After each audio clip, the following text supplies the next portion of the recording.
tu connais la valeur de la connaissance, Du tu vois, quorum, non? et même de Ouais. la connaissance de manière générale. Ça, c'est un vrai truc, hein. Euh, c'est un vrai truc. Knowledge is power, tu vois. Le savoir, c'est le pouvoir. Et ça, c'est une réalité, tu vois, parce que plus tu as le savoir, tu as des compétences pour le monétiser, donc gagner de l'argent. Tu as le savoir, donc tu as des compétences sociales pour toucher des cercles sociaux. Tu as le pouvoir, donc tu sais exactement comment t'occuper de toi, de ton corps, de ta nutrition. Enfin, tu vois, genre, c'est la connaissance aujourd'hui est tellement sous-cotée. C'est un truc de ouf parce que Ouais. tu sais, bah, je sais plus, c'est à part, il y a un mème qui est sorti là-dessus. C'est à partir du moment où on commence à traiter quelqu'un d'un télo dans une classe, c'est qu'il y a un problème, tu vois. Et c'est tellement vrai, en fait.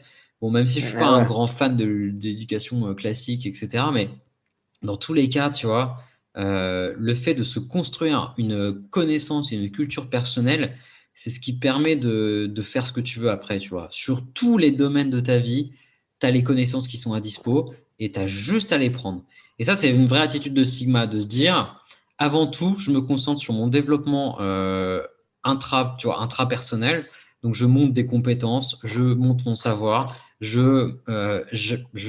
fait, tu montes sur les différents domaines de vie que tu veux, hein. Et d'ailleurs, ça peut être juste, je veux avoir une vie de couple, je veux avoir une vie de famille, tu vois. Et tu vas te concentrer Oui. là-dessus pendant plusieurs années. Il y a aucun, voilà, je le dis pour les abonnés, il n'y a aucun problème à être en couple, il n'y a aucun problème à faire un enfant, il n'y a aucun problème à avoir une vie de famille. À partir du Mais au moment où vous ne contraire, vous faites pas c'est le défoncer, but de la vie. voilà. Exact, et exactement, c'est le but du système, de notre système de reproduction et de destruction. Enfin, on est autoprogrammé pour mourir et on doit faire survivre l'espèce en transmettant nos gènes.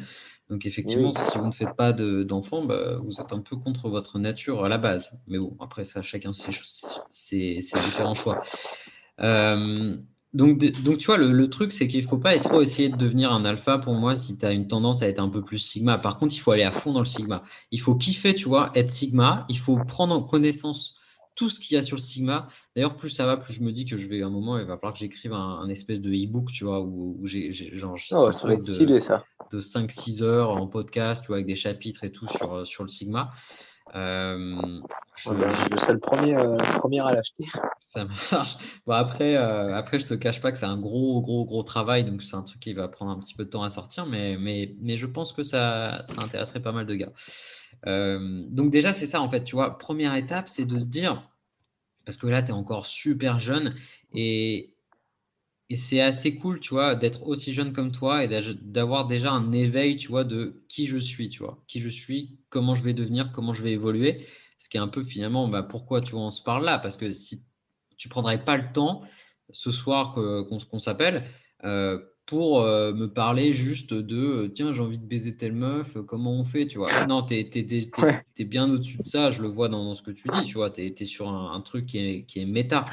C'est un peu ce que j'appellerais l'homme supérieur, tu vois. C'est enfin, tu te transportes en dehors de ton corps et tu regardes ce qui se passe et tu te dis, ok, donc j'en suis là, comment je peux atteindre ça, comment je peux faire ça, etc. Donc, pour moi, le plus important aujourd'hui, c'est déjà de te concentrer sur qu'est-ce que c'est un sigma, comment toi tu te vois en tant que sigma, tu vois. Et, Ok. et ça va te permettre et de te kiffer, tu vois, en fait. C'est le premier truc, c'est te dire, ok, bon, moi je suis Sigma, donc ça, et tout, c'est des traits de Sigma qui sont super cool. Donc, tu vois, avec les meufs, finalement, déjà, oublie une chose, tu ne seras jamais populaire comme un alpha. Sauf Ouais, si c'est tu vrai. joues dans un groupe de musique qui est connu dans ton lycée ou que tu fais du son chez toi, etc., que tu le diffuses, tu vois. Ça, c'est éventuellement les seuls trucs un peu hype, tu vois, que tu peux faire qui vont chauffer de la lycéenne, tu vois. C'est le statut social du mec. Soit c'est un bad boy, tu vois, genre, un bad boy, c'est souvent dans l'illégalité. Donc, je te déconseille Non, ouais, de c'est vendre du ridicule. shit ou des trucs comme ça parce que c'est pas très Ah utile non. sur le long terme. Du coup, tu as cet archétype masculin-là. Après, tu as le mec qui est dans la moyenne. Donc, le mec qui est dans la moyenne intéresse assez peu en général, hein. C'est celui qui va pas faire grand-chose au Hmm. lycée. Et après, t'as l'alpha donc, qui a un statut social. Voilà. Principalement, je pense que c'est ça. Comme tu le disais, c'est pas les fringues, c'est pas la caisse, c'est pas le travail. Pour moi, ce qui va jouer au lycée, c'est le statut social. Vous avez, surtout avec les réseaux sociaux maintenant, les trucs comme ça, t'imagines bien que peu importe un mec, même s'il est, imaginons, même s'il est gay, s'il a un compte TikTok avec, je sais pas, 16 000 abonnés, machin, et qu'il y a une meuf dans le lycée qui est au courant, toutes les meufs vont être au courant après, et toutes les meufs vont Ouais. commencer à voir ce mec-là comme oh putain, c'est stylé. Ce mec est stylé. Il a une putain de communauté là, tu vois. Bonjour, c'est Baptiste. Tu viens d'écouter un extrait de l'épisode du podcast de Virilité intellectuelle. Tu peux retrouver l'ensemble de cet épisode directement dans la description de cette vidéo. Tu peux également trouver les autres épisodes de Virilité intellectuelle sur cette chaîne ou encore sur Apple Podcasts, Spotify ou encore Deezer. N'hésite pas à t'abonner si le contenu t'intéresse, je publie un épisode par semaine. Je te souhaite une très bonne journée ou une très bonne soirée.